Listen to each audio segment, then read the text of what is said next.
Mrs है, पति को मालूम है लेकिन पत्नी को बताया नहीं। मतलब पति पत्नी को हर प्रकार की चर्चा करनी चाहिए। और सुन लीजिए, पश्चिम बंगाल में एक जिला है मुर्शिदाबाद, क्या नाम है उसका? मुर्शिदाबाद। इससे पहले एक जिला के बारे में और चर्चा हुई थी, उसका नाम था संदेश खाली। क्या नाम था? संदेश खाली। अभी मुर्शिदाबाद की बात करूंगा, संदेश खाली की बात नहीं। मुर्शिदाबाद में रातों रात अचानक से दिन में रात में भीड़ इकट्ठी होकर आती है और हिंदुओं के घर, उनकी दुकानें वो जलाई दी जाती है। लड़कियों को और जो जवान औरतें उनको उठा के ले जाया जाता है और आदमियों को मार दिया जाता है। लोग रात रात में जान बचा के नदी के रास्ते दूसरे जिले में मालदा में शरण लेते। सब भागने वाले कौन है? हिंदू। भारतवर्ष के पश्चिम बंगाल, विदेश में तो नहीं, अब तक तो बांग्लादेश में आप सुन रहे थे, बांग्लादेश में मारे जा रहे हैं। इसी देश में रहने वालों को अचानक से मार के भगाया जाता। तो क्या वो राम का नाम लेने वाले नहीं है? वो तो हिंदू है। आप लोगों का जो वहां हो रहा है, क्या आप लोगों का यहाँ नहीं हो सकता? बिल्कुल हो सकता। तो इसलिए पहले तो आपस में हमें पता ही नहीं है कि हमारे साथ हो क्या।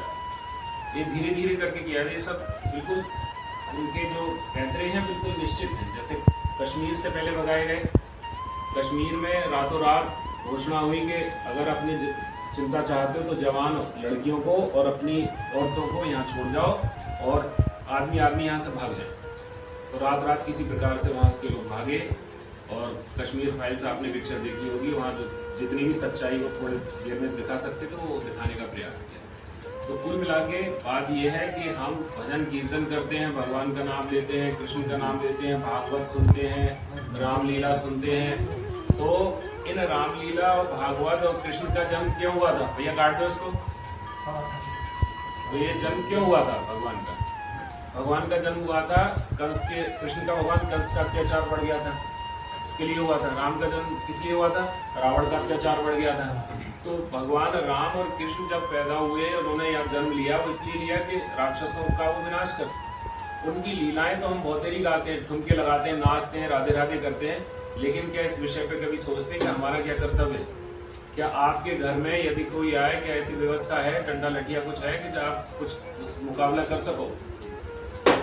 और नहीं है तो यदि क्या आप इस बात को जन जन तक पहुंचाओगे? यदि आपने अपनी सुरक्षा की व्यवस्था नहीं की तो आपको कोई बाहर से गालियां बकते रहो कि वो ना बचाने, कौन बचाने आ जाएगा? अचानक वे किसी तक सूचना पहुंचेगी तो आएगा, और आएगा तो उनकी योजना ऐसी, सारे रोडों पे बसे हुए, आप पुलिस ना आने दे, कुछ नहीं आने दे।